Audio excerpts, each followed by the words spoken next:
Whoa.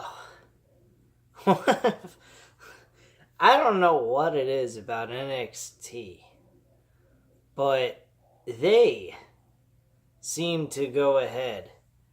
And every time they have a setback from an injury to a superstar that's in the main event scene, they always seem to figure out a way to make it better. Well, not better in this situation because the storyline between Johnny Gargano and and Tommaso Ciampa was just fucking unreal. How well they put the whole thing together and building it up for those 2 years up to now. Unfortunately, we're not getting that finale to the whole storyline with a 2 out of 3 falls match, but we're still getting that match exactly the way Triple H wanted to do it. The only thing is that in this situation, there's a new number one contender to face Johnny Gargano. Now, I actually follow JD from New York 206, and he read some of the spoilers of how they were going to do the whole thing and set it up, and he was a little disappointed. He actually thought they should have done a tournament during the NXT TakeOver event. Now, my opinion on that is I don't have any problem with it, but that would make the pay-per-view extremely long.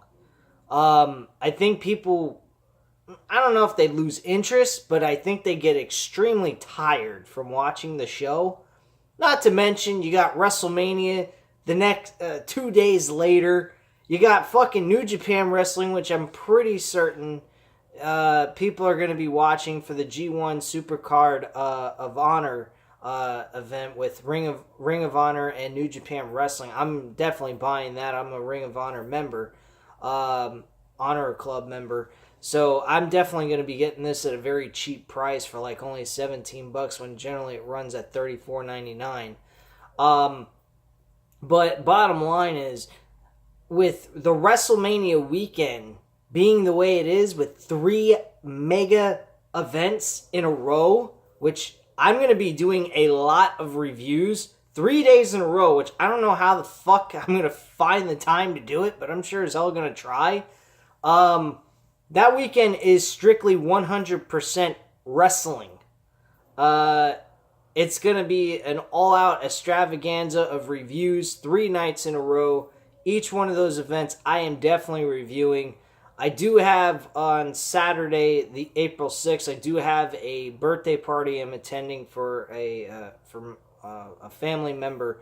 But other than that, in which case, if I have to rewatch the show from the very beginning and watch it later, I don't care. I don't care if I have to stay up till 2 o'clock in the morning to watch this and then give you guys a review. I'm giving it to you, regardless. So it don't fucking matter what time I watch this event. You're getting a review. It just depends on what time I get done with watching it. That's all there is to it. But this show tonight, despite the fact of the injury of Tommaso Ciampa, despite the fact that we got shortchanged on this great storyline build that Triple H and his NXT creative team built up for 2 years, they still pulled it out of their hat. I mean, it was a terrific pick. It was a guy that made sense, number one. It definitely leads to storyline building throughout this year towards what the Undisputed Era has discussed in their promos, stating that they're going to own all the NXT World titles. And I honestly think this is the building blocks towards that storyline that they are more likely and should build upon. Because the Undisputed Era is the modern day of one of the best factions you'll ever come up with outside of the Bullet Club.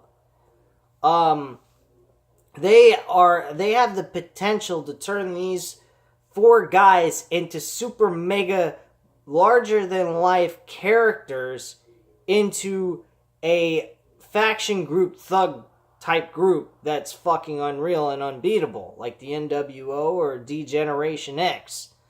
They got a potential to make a really Hall of Fame classic faction here. That's what I feel Undisputed Era could become. If they do it right, of course. But, WWE's main roster creative, hey, they can't fucking do anything right.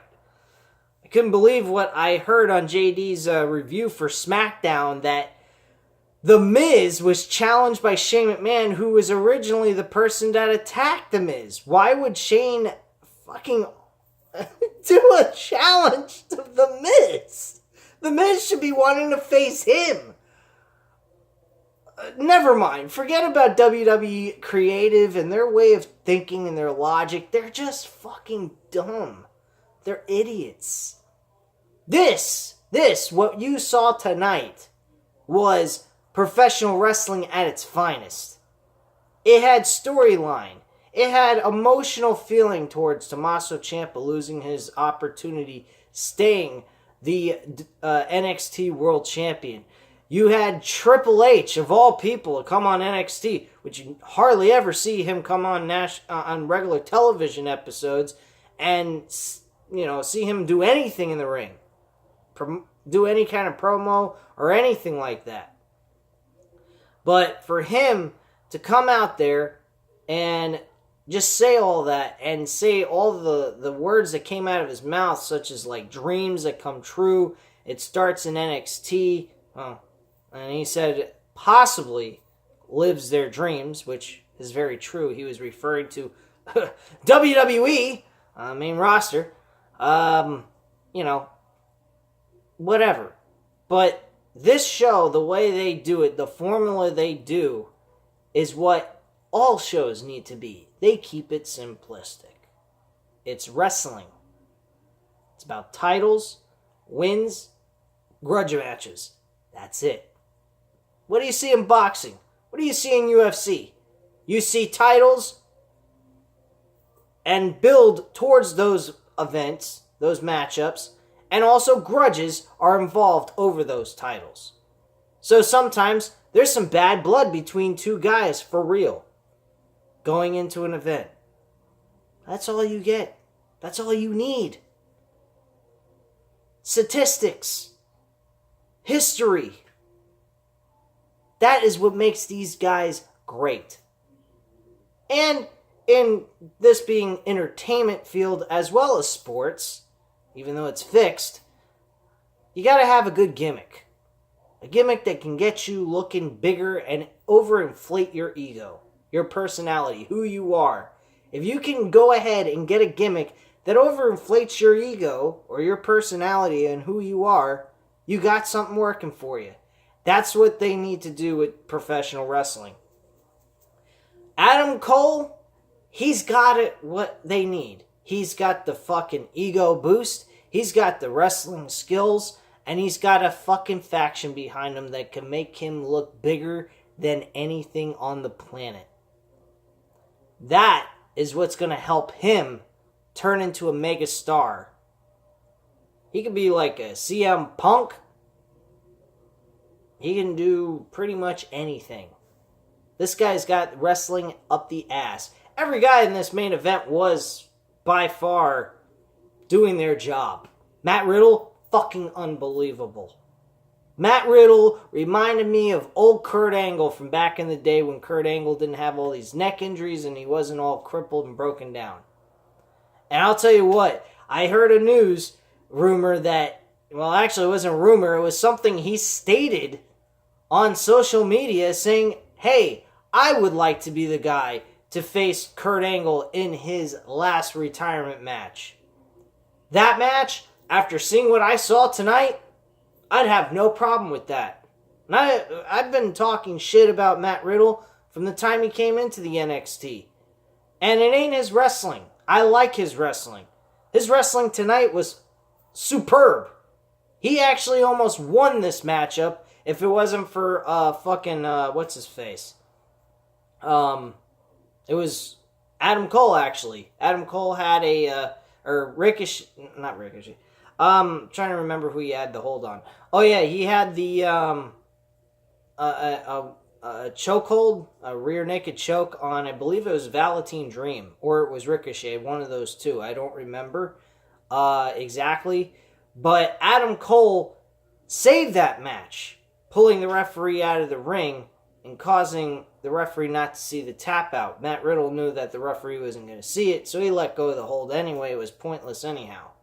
So, all that being said, I mean, really, unbelievable. And Adam Cole at the end of the match, Ricochet almost picks up a victory as well. I thought he was going to win for a moment.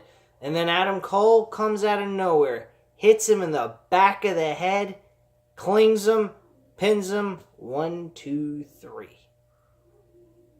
Unbelievable. Great matchup. Aleister Black was awesome. He had his fair moments in this event. Matt Riddle, I thought for a moment, might have hurt his neck and was going to be shacking up next to Tommaso Ciampa, because when they had this one spot where it was a Tower of Doom kind of a maneuver off the top rope, with Ricochet being the lead person flying off that top rope, Matt Riddle really landed almost on the back of his neck, and it looked like he was pissed off because it looked like he might have injured himself on his head or his neck or whatever you want to say. But bottom line is, these guys put on a fucking match and a half, and that was all they had for the show. They had one little build-up between the three challengers for Shayna Baszler's women's championship, and that was really all the storyline build-up we had outside of getting individual opinions of how they feel they deserve to be the number one contender to face Johnny Gargano for the vacated NXT World title. Honestly, they went with the right choice. Now, that being said, Adam Cole and Johnny Gargano going at it one-on-one for this NXT World title, I don't know. I don't know who I would want to see win. Both of them I like. Both of them are well-deserving. And I don't know. It's very hard to choose. I don't know which way would be best to go with. You know, give Johnny Gargano the crowning of the world title and give him that Triple Crown win, which would be a great thing for them to do. Or go full running with the storyline of Undisputed Era taking over NXT for a year. I don't know which way to go on this. Me personally, I think Johnny Gargano is the best bet to go with. I think by SummerSlam weekend, that is when the Undisputed Era should have all the gold. I think Roderick Strong should go after the world title, or not the world title, the North American Championship against Velveteen Dream. I think Velveteen Dream should stay champion all the way through until the summer. Johnny Gargano wins the title, comes Triple Crown, gets his rematch with Adam Cole. Adam Cole beats him in Toronto during the SummerSlam weekend. Those two titles I would take off of those guys. War Raiders, I think all three major titles should be taken off the champions onto the Undisputed Era members. That's how I think that should happen. Now, they could go another route. They could slowly give a title to each one of the members instead of simultaneously on one event, which I talked about in a couple of reviews before this. And they could do that. But that would take longer to do. So, based on the circumstances and the situation that's going on here, you got to go with Johnny Gargano, in my opinion. I mean, after all the shit they put him through storyline-wise and everything, they got to give the character the title. I mean, he's busted his ass. He's paid his dues. It's time to give him the championship have him go for a run with it throughout the rest of this year until we get to SummerSlam weekend. Once we get to the summer, have him move to the main roster, hopefully with some fucking plans for him, not just throw him in there with all the sharks and fuck him over and screw up his whole career. I mean, that's the last thing they need to do.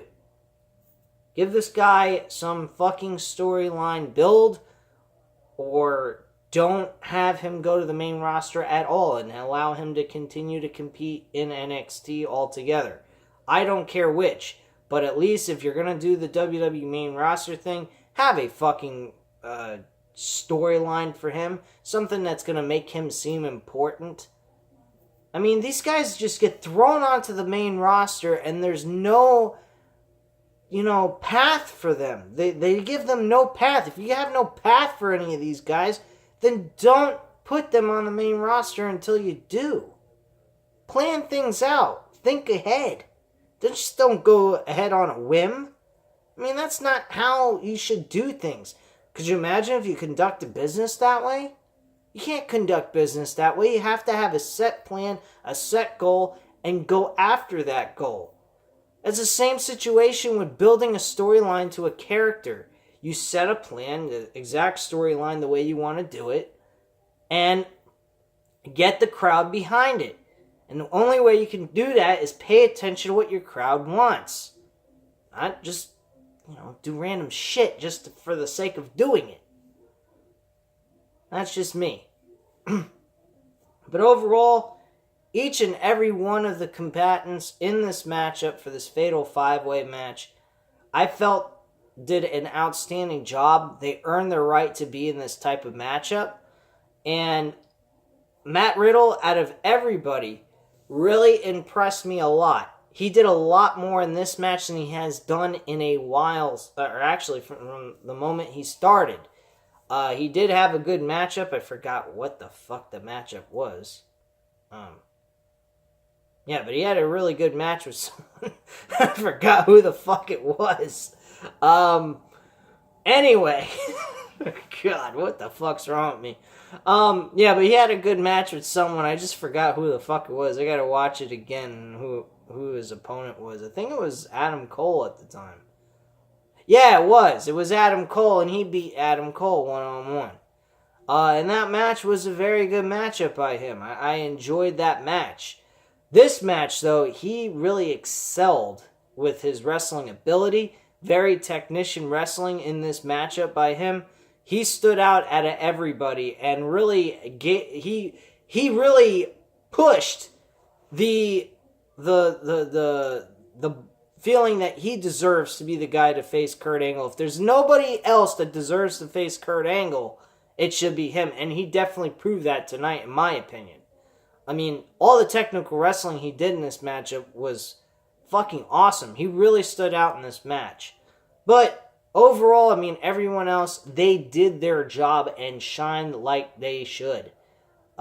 Ricochet, there's nothing to be said about him. He's a fantastic, athletic, high flyer who can do a lot of crazy shit and is fucking unbelievable. Does he have a great gimmick? Not really.